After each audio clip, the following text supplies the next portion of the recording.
a jolt and then you'll die.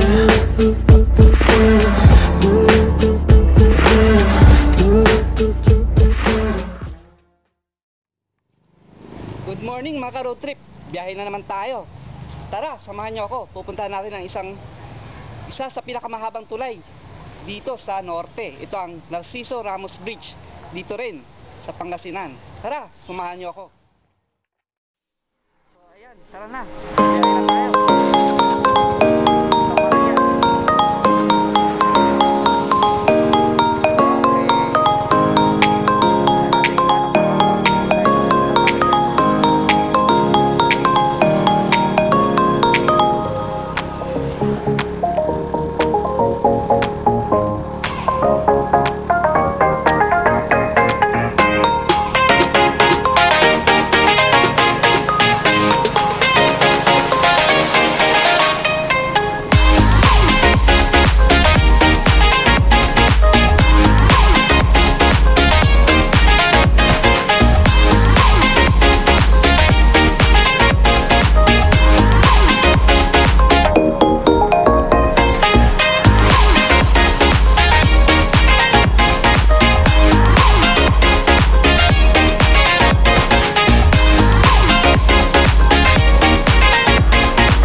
Road trip. Andito na tayo sa bayan ng Pangasinan. Dito tayo sa pinakamahabang tulay. Isa sa pinakamahabang tulay dito sa norte. Ito ang Asinggan Santa Maria Bridge, o mas kilala dito bilang Narciso Ramos Bridge.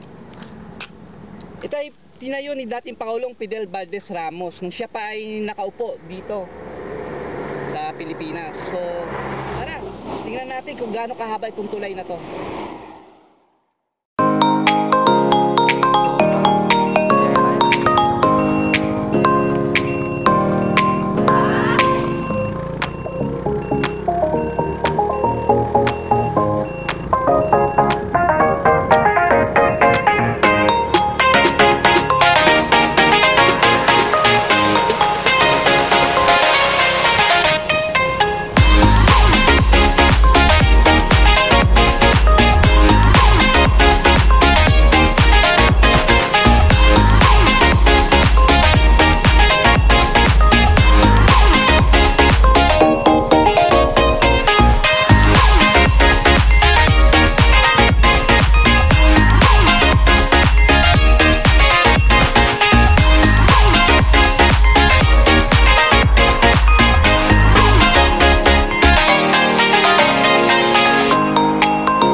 narating natin ang dulo ng tulay.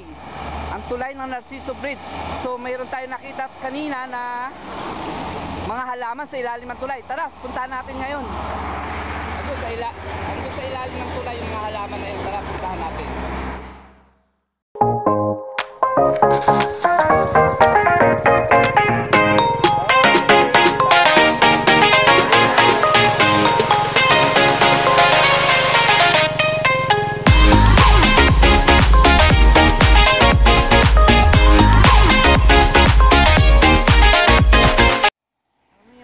Tulay na to, napakahaba. Ito isa sa pinakamahabang tulay dito sa norte. Ayan, oh, tingnan nyo, hanggang doon sa dulo na yon. Hindi ko lang alam kung gaano ko, anong sukat nito, may 1 kilometro kaya ito. Ayan, oh, maraming damadaan dito. So mahaba siya. Ayan, oh. Ayan, masyadong mahaba. O, di ba? Napakahabang tulay. Ito ang Santa Maria Asingan Bridge, o mas nakikilala ito sa pangalang Narciso Bridge, o di ba?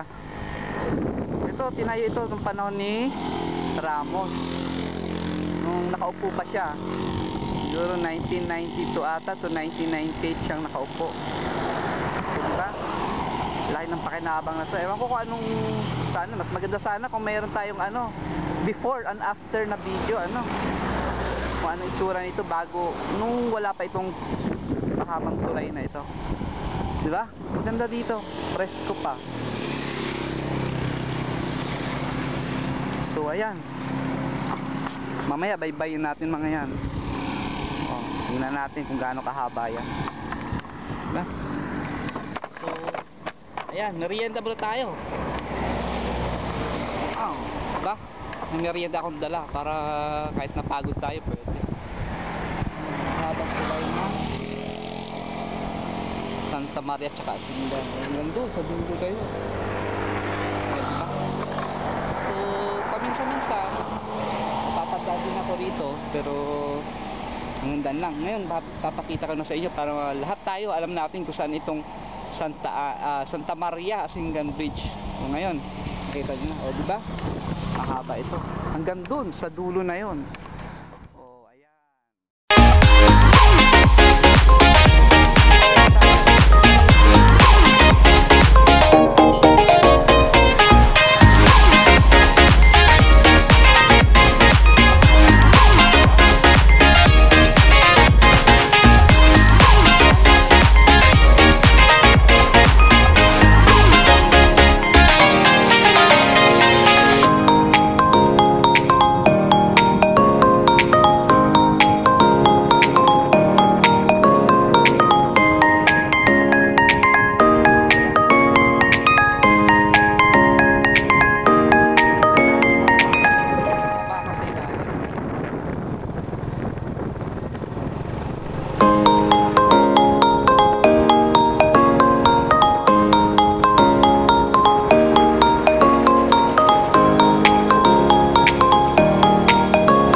ayan, dito tayo sa ilalim ng tulay ng Santa Maria. Ito ang Santa Maria Bridge, Asingan Santa Maria Bridge. Dito sa ilalim nito may makita tayong mga magagandang halaman. Ayan, no, bulaklak. So ayan, no, magaganda dito. Para silang ano, collector ng para siyang sunflower, o di ba, ang dami. So ayan. O di ba? Meron tayo tatanungin dito sa may mga teenager dito. So, Balong. Ba't agad-toy ka? Agad-toy ka na talaga. Nagan mo? Marcel. Si Marcel. Alam mo ba kung gaano kahaba tong tulay ng Santa Maria? Hindi. Pero may ilang kilometro kaya to? Hindi ko po. Hindi mo alam. So, ayan, hindi natin ma-sure kung anong gaano kahaba ang tulay na to. So, dito sa ilalim na to, marami tayong makikita, may mga bahay pala dito sa silong ng tulay na to. Maraming bahay dito sa ano. Ayan, hanggang doon, no. May mga sasakyan din dumadaan dito, ano. So, hanggang doon sa dulo na 'yon.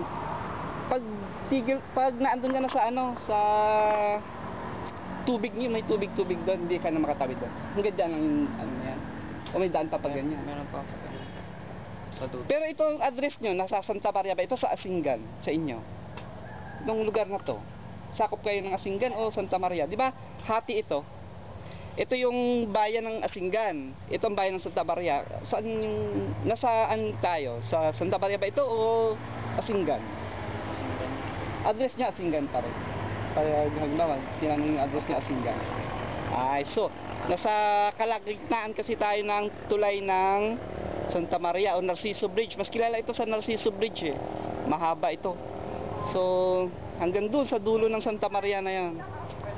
So, ayan, may nasilip tayong mga magagandang halaman nila dito. So, bumaba tayo ng konti. Ayan, oh, nakikita nyo. So, ayan, magagandang mga, para siyang sunflower talaga, oh. Ay, di ba? Dito lang tayo sa silang. So, ayan. Salamat, Balong. Thank you, ah. Ayan, may na-interview tayo. Ano ba mo ulit? Marcel. Ayan, si Marcel. Thank you, Balong. So, ayan, mga ka-road trip. Sana nag-enjoy kayo sa biyahe natin ngayon. Sana mag-comment kayo. Tapos, subscribe na rin kayo. Click nyo lang yung notification bell natin sa taas para ma-notify natin. So, sa inyo, maraming salamat. Hanggang sa muli.